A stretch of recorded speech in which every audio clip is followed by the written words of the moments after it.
الحمدللہ والصلاۃ علی رسول اللہ، اما بعد۔ تمام تعریفیں اللہ سبحانہ و تعالیٰ کے لیے ہیں جس نے انسان کو اندھیروں سے نکال کر روشنی کی راہ دکھائی۔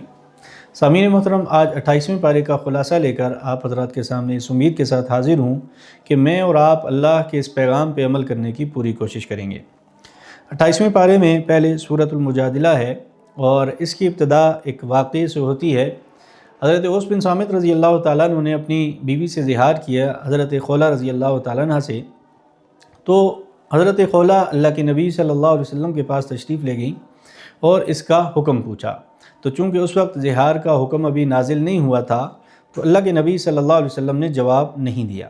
حضرت خولہ رضی اللہ تعالیٰ عنہ نے پھر اللہ سے دعا مانگنا شروع کر دی اور اسی کو اللہ جل شانہ نے بیان فرمایا، قد سمع اللہ قول التی تجادلک فی زوجہا وتشتکی الی اللہ، کہ وہ اللہ کے سامنے گڑ گڑا رہی تھیں اور آپ صلی اللہ علیہ وسلم سے ایک قسم کا جھگڑا کر رہی تھی، بار بار سوال پوچھ رہی تھیں کہ اس کا حکم کیا ہے زہار کا۔ تو اللہ جل شانہ نے پھر زہار کا حکم بھی ارشاد فرمایا کہ وَتَحْرِيرُ رَقَبَةٍ مِّن قَبْلِ أَن يَتَمَاسَّا، کہ شوہر کے لیے ضروری ہے کہ وہ بیوی کے پاس دوبارہ جانے سے پہلے غلام آزاد کرے۔ اگر ایسا نہیں کر سکتا تو پھر 2 مہینے کے مسلسل جو ہے وہ روزے رکھے، وہ بھی نہیں کر سکتا تو 60 مسکینوں کو کھانا کھلائے گا۔ یہود جو تھے وہ ان کی ایک بری عادت تھی کہ جب صحابہ کرام کو دیکھتے کہ وہ آ رہے ہیں تو وہ آپس میں سرگوشیاں کرنا شروع کر دیتے تھے۔ تو اللہ جل شانہ نے ان کی سعادت بد کا ذکر کیا اور فرمایا الم تر ان اللہ یعلم ما فی السماوات والارض، یہ بات دھیان میں رہے کہ زمین و آسمان میں جو کچھ بھی ہو رہا ہے وہ سارے کی ساری باتوں کا، سب چیزوں کا، سب کاموں کا علم وہ اللہ رکھتا ہے۔ ما یکون من نجوى ثلاثۃ الا هو رابعهم ولا خمسۃ الا هو سادسهم ولا ادنى من ذلك ولا اکثر الا هو معهم اینما كانوا، فرمایا 3 لوگ سرگوشی کر رہے ہوں تو اللہ چوتھا وہاں پہ ہوتا ہے، 4 لوگ کر رہے ہوں تو 5واں اللہ ہوتا ہے جو سن رہا ہوتا ہے، اور فرمایا زیادہ ہوں یا کم، اور جہاں بھی ہوں اینما کانوا، جہاں بھی ہوں جو بھی سرگوشی کر رہے ہوں اللہ کی ذات وہ سننے والی ہوتی ہے۔ اللہ کے نبی صلی اللہ علیہ وسلم صفہ کے چبوترے پہ تشریف فرما تھے، صحابہ کرام کا مجمع تھا، تو کبار صحابہ کرام جو ہیں، بڑے صحابہ کرام حضرت ابوبکر و عمر رضی اللہ تعالیٰ عنہما،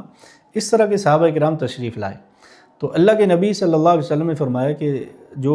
مجمع تھا اس سے کہا کہ تھوڑا سمٹ کے بیٹھ جاؤ تاکہ جگہ مل جائے، اور پھر جب جگہ نہ بنی تو اللہ کے نبی نے کچھ صحابہ کرام کو حکم دیا، کچھ لوگوں کو، کہ وہ وہاں سے اٹھیں تاکہ یہ صحابہ کرام بیٹھ سکیں۔ تو منافقین نے باتیں کی کہ نعوذ باللہ اللہ کے نبی صلی اللہ علیہ وسلم نے اپنے ہی لوگوں کو اٹھانا شروع کر دیا، حالانکہ اللہ کے نبی امام الانبیاء ہیں اور اللہ کے نبی صلی اللہ علیہ وسلم کے پاس یہ ہے اور صدر مجلس کو یہ اجازت ہے کہ وہ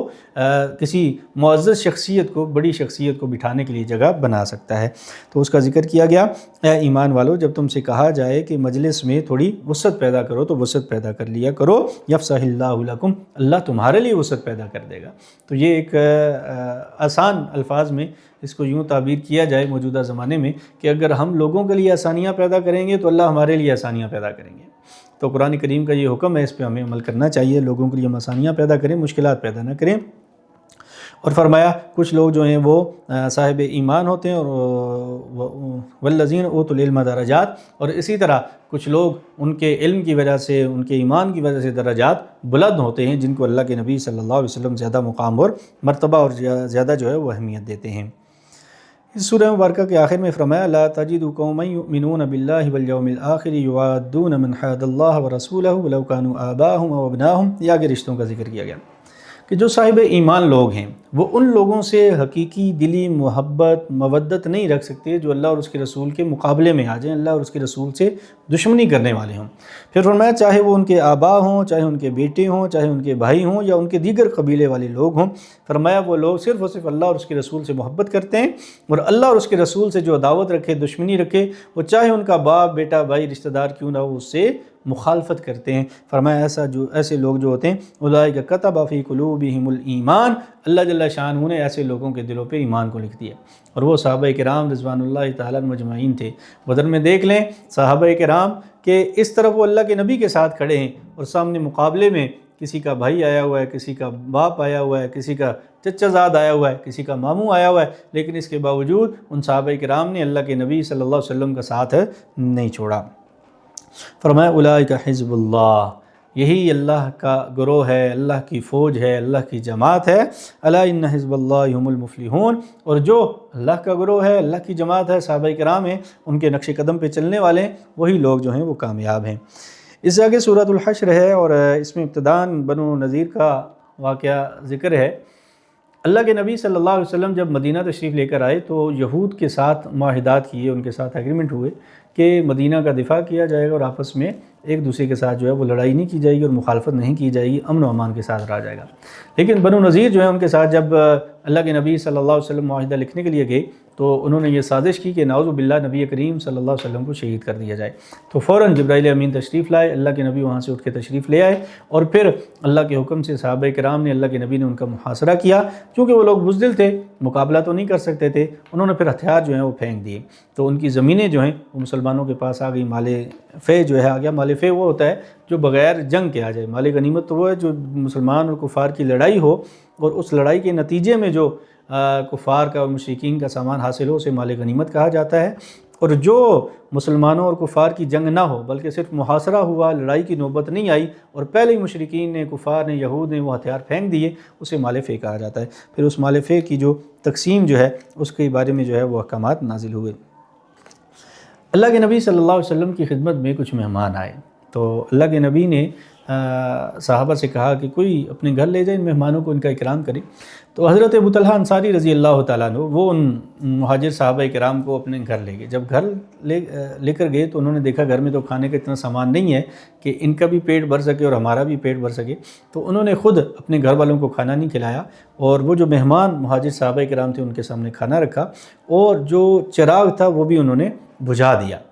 تاکہ ان کو محسوس نہ ہو کہ یہ لوگ کھانا نہیں کھا رہے، اور ساتھ دسترخوان پہ بیٹھ گئے۔ تو انہوں نے پیٹ بھر کے کھانا کھایا۔ حضرت ابو طلحہ انصاری رضی اللہ تعالیٰ عنہ، ان کی اہلیہ، ان کے بچے بھوکے رہے۔ تو ان کے بارے میں اللہ جل شانہ نے فرمایا والذین تبوؤا الدار والایمان من قبلہم یحبون من ہاجر الیہم ولا یجدون فی صدورہم حاجۃ مما اوتوا ویؤثرون علی انفسہم ولو کان بہم خصاصہ، یعنی کہ دوسروں کو وہ ترجیح دیتے ہیں، یؤثرون علی انفسہم ولو کان بہم خصاصہ، خود اگرچہ وہ گھاٹے میں ہی کیوں نہ ہو، خود تو بھوکے سو گئے لیکن مہاجر صحابہ کرام کا انہوں نے اکرام کیا۔ تو اللہ جل شانہ نے ان کے اس عمل کی تعریف فرمائی۔ یہ بہت بڑا عمل ہے کہ انسان اپنا حق پورا نہ لے بلکہ کسی دوسرے کو بھی اپنا حق جو ہے وہ دے دے۔ اس سورہ مبارکہ کے آخر میں قرآن کریم کے حوالے سے ارشاد فرمایا لو انزلنا ھذا القرآن علی جبل لرأیتہ خاشعا متصدعا من خشیۃ اللہ، کہ قرآن کریم اگر پہاڑوں پہ نازل ہوتا تو یہ پہاڑ جو ہیں یہ ریزہ ریزہ ہو جاتے۔ یہ قرآن کریم کا اعجاز ہے کہ اتنا وزنی، اتنا مشقت والا، لیکن اللہ کے نبی صلی اللہ علیہ وسلم کی قلب اطہر پہ نازل ہوا، اور اللہ کے نبی کے قلب اطہر نے اسے قبول فرما لیا۔ اور اس سورہ مبارکہ کے آخر میں اللہ جل شانہ کے صفاتی نام ہیں، وہ ہمیں یاد بھی کرنے چاہیے اور ان کا ذکر بھی کرنا چاہیے۔ اس سے آگے سورۃ الممتحنہ ہے، اس کی ابتدا بھی ایک خاص واقعے سے تعلق رکھتی ہے۔ صلح حدیبیہ کے بعد اللہ کے نبی نے مشرکین تک پیغام پہنچایا کہ ہمارا اور آپ کا معاہدہ اب ختم ہو چکا ہے، تو اللہ کے نبی نے ان کے ساتھ مقابلے کے لیے جہاد کی تیاری شروع کر دی۔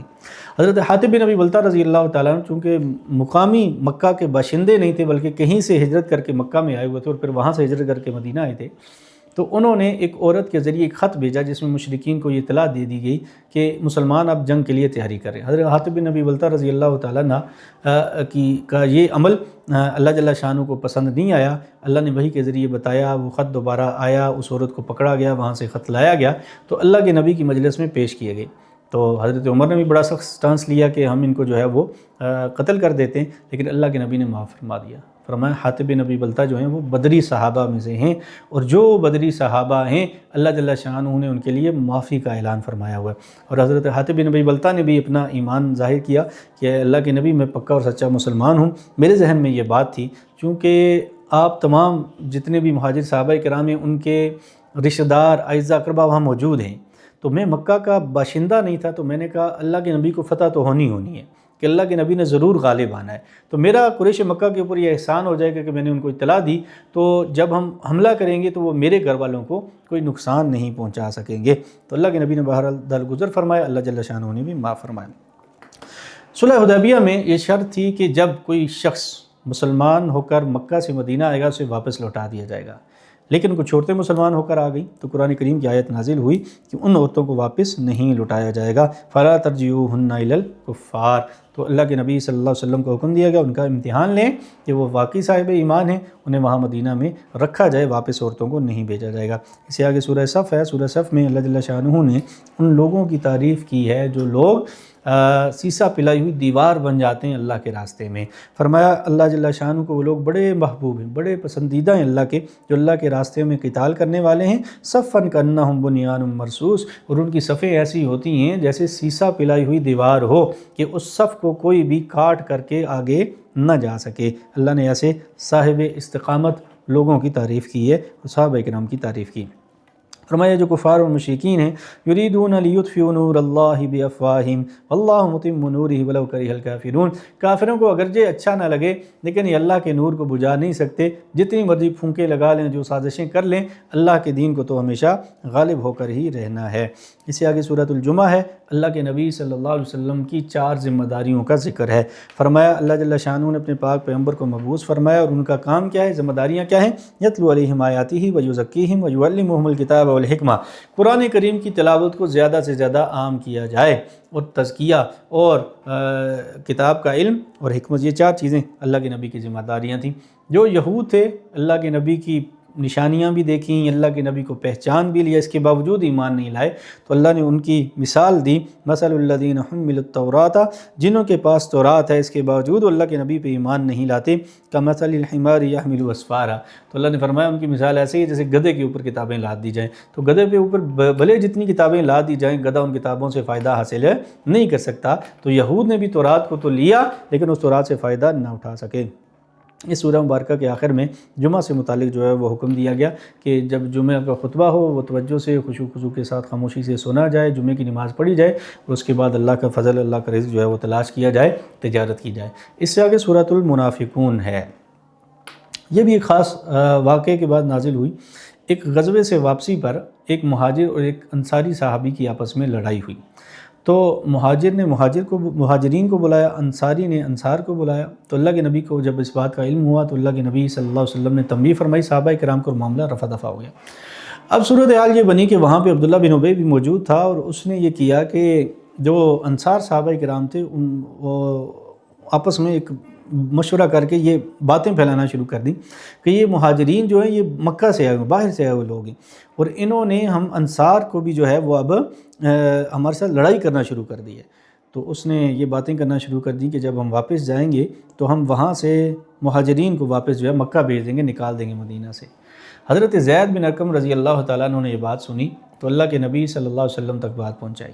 حضور نے بلایا عبداللہ بن ابی کو، تو وہ تو صاف مکر گیا، منافق تھا، اس نے قسمیں اٹھائیں ہم تو آپ کے ساتھ مخلص ہیں اور یہ اور وہ، تو اللہ کے نبی صلی اللہ علیہ وسلم خاموش ہو گئے۔ اب حضرت زید بن ارقم بڑے پریشان کہ میں تو اللہ کے نبی کے سامنے جھوٹا ثابت ہو گیا، بڑے پریشان، تو اللہ جل شانہ نے پوری سورۃ المنافقون نازل کر دی کہ یہ آپ کے سامنے کہتے ہیں ہم ایمان لائے اور ہم بڑے آپ کے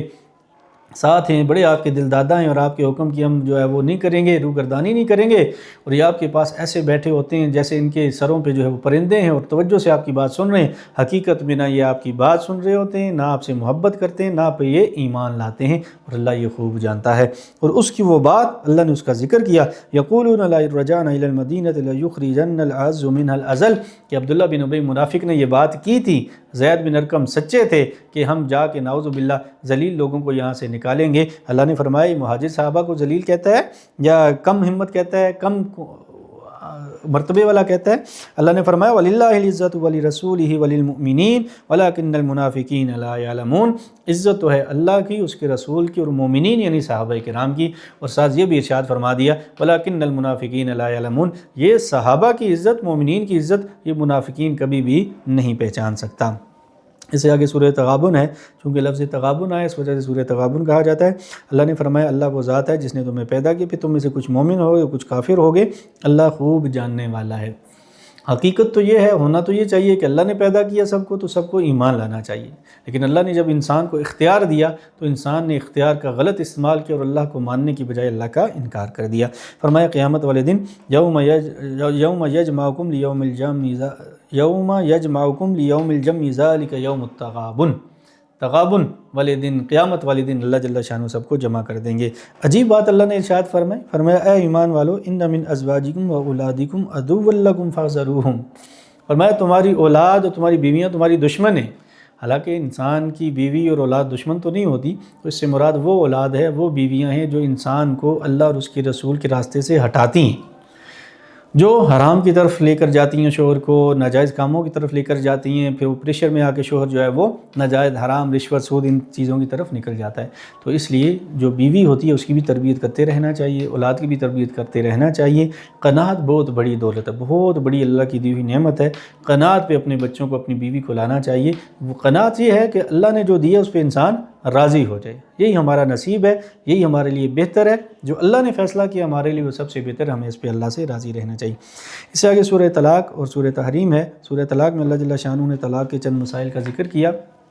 آسان الفاظ میں مختصراً یہ کہ جو طلاق دی جائے وہ اللہ جل شانہ، اللہ کے نبی صلی اللہ علیہ وسلم کی حدیث کے مطابق بہتر یہ ہے کہ طہر میں طلاق دی جائے، اور ایسا طہر جس میں مرد نے اپنی بیوی سے ازدواجی تعلق قائم نہ کیا ہو، اور ایک طلاق دی جائے، یہ طلاق رجعی ہوتی ہے، تاکہ میاں بیوی کے لیے آگے چل کے آسانی ہو، اور عورت جو ہے وہ شوہر کے گھر میں ہی رہے تاکہ مرد جو ہے اسے دیکھتا رہے، اور اس میں ایک اس کی طلب جو ہے وہ پیدا ہوتی رہے۔ طلاق رجعی کے بعد، ایک طلاق کے بعد یہ آپشن ہے کہ وہ دوبارہ رجوع کر سکتا ہے، وہ کہہ دے کہ میں تم سے رجوع کرتا ہوں، یا ازدواجی تعلق قائم کر لے، یا دو گواہ بنا کے کہہ دے کہ میں نے اس سے رجوع کر لیا، کسی بھی صورت میں کر لے تو یہ دوبارہ رجوع ہو سکتا ہے۔ تو طلاق ہمارے معاشرے میں ایک بالکل غلط رواج اور طریقے سے دی جاتی ہے، ٹھک ٹھک ٹھک 3 طلاقیں دے دیں، اس سے میاں بیوی الگ ہو جائے۔ شریعت کا لحاظ رکھا جائے، نہیں نباہ ہو رہا، کچھ نہیں بن رہا، تو ایک طلاق دی جائے، اور وہ بھی طہر میں دی جائے کہ جس وقت جو ہے وہ مرد عورت جو ہے وہ پاک ہو، تاکہ اس کی آگے عدت میں جو ہے وہ آسانی ہو۔ اس سے آگے فرمایا کہ وہ عورتیں جن کو ماہواری آتی ہے، نہیں آتی اب، یعنی کہ عمر اتنی زیادہ آ گئی کہ ان کی ماہواری آنا بند ہو گئی، تو ان کی طلاق جو ہے وہ فرمایا فعدتہن ثلاثۃ اشہر، تو ان کی طلاق جو ہے وہ کیا ہے، 3 مہینے ہے، اور عدت جو ہے وہ 3 مہینے ہے۔ اسی طرح وہ عورتیں جو حمل سے ہیں، ان کا یہ حکم دیا گیا کہ ان یضعن حملہن، کہ ان کا وضع حمل جو ہے وہی ان کی کیا ہوگی، عدت ہوگی۔ ایسی عورت جس کو ماہواری آتی ہے، تو ظاہر ہے ایک طے ہو گیا کہ 3 ماہواریاں آئیں گی تو عدت مکمل ہو جائے گی۔ تو ایسی عورت جس کی ماہواریاں اب آتی نہیں ہیں، بوڑھی ہو گئی ہے، تو 3 ماہ انتظار کرے گی، اس کے بعد اس کی عدت مکمل ہو جائے گی۔ اور جو عورت حمل سے ہے، حمل کے دوران اس کو طلاق ہو گئی، تو اس کی عدت اب وضع حمل ہوگی، جب بچہ پیدا ہو جائے گا اس کے بعد اس کی عدت ختم ہو جائے گی۔ اس سے آگے سورہ تحریم ہے۔ اللہ کے نبی صلی اللہ علیہ وسلم نے ایک مرتبہ یہ قسم اٹھائی کہ میں شہد نہیں کھاؤں گا، تو اللہ جل شانہ نے منع فرمایا اے نبی جو چیزیں اللہ نے آپ کے لیے حلال قرار دی ان کو آپ حرام نہ قرار دیں، تو اللہ کے نبی صلی اللہ علیہ وسلم نے اس قسم کو پھر توڑ دیا۔ فرمایا اے ایمان والو اپنے آپ کو اور اپنے اہل و عیال کو آگ سے بچاؤ، جہنم کی آگ سے، جس کا ایندھن پتھر ہیں اور انسان ہیں۔ اس لیے ہمیں ایسے اعمال کرنے چاہیے جس سے ہم جنت یقینی ہو، نہ کہ جہنم کا ایندھن بنے۔ اس سورہ مبارکہ کے اس پارے کے آخر میں فرمایا اے ایمان والو توبوا الی اللہ توبۃ نصوحا، توبۃ نصوحا کر لو، وہ یہ ہے کہ پکی اور ٹھکی توبہ کر لو۔ پکی توبہ یہ ہوتی ہے کہ انسان جو گناہ کر رہا ہے اس کو چھوڑ دے، دوسرا یہ ہے کہ اس گناہ پہ ندامت ہو، تیسرا یہ ہے کہ آئندہ وہ گناہ نہ کرنے کا عزم مصمم کرے، پکا ارادہ کرے، تو اس توبہ کو پکی توبہ کہا جاتا ہے۔ اور اس سے اللہ جل شانہ یہ توفیق بھی دیتے ہیں، یہ استقامت بھی عطا فرماتے ہیں کہ انسان دوبارہ گناہ سے دور ہونا شروع ہو جاتا ہے۔ لیکن گناہ کرتے رہنا اور ساتھ توبہ کرتے رہنا، تو اس سے پھر وہ گناہ سے انسان نہیں چھوٹتا۔ اللہ توبہ قبول کرنے والا ہے، جتنی بار بھی توبہ کریں اللہ توبہ قبول کرے گا، معاف فرمائے گا، لیکن اس سے گناہ چھوٹتا نہیں ہے۔ تو گناہ چھوڑنے کے لیے توبۃ نصوحا ضروری ہے، اور وہ یہی ہے کہ انسان گناہ سے دور ہو جائے اور گناہ کو چھوڑنے کا عزم مصمم پکا ارادہ کر لے۔ جب پکا ارادہ کر لے گا تو اللہ گناہ چھوڑنے کی پہ توفیق بھی عطا فرمائیں گے۔ وآخر دعوانا الحمدللہ۔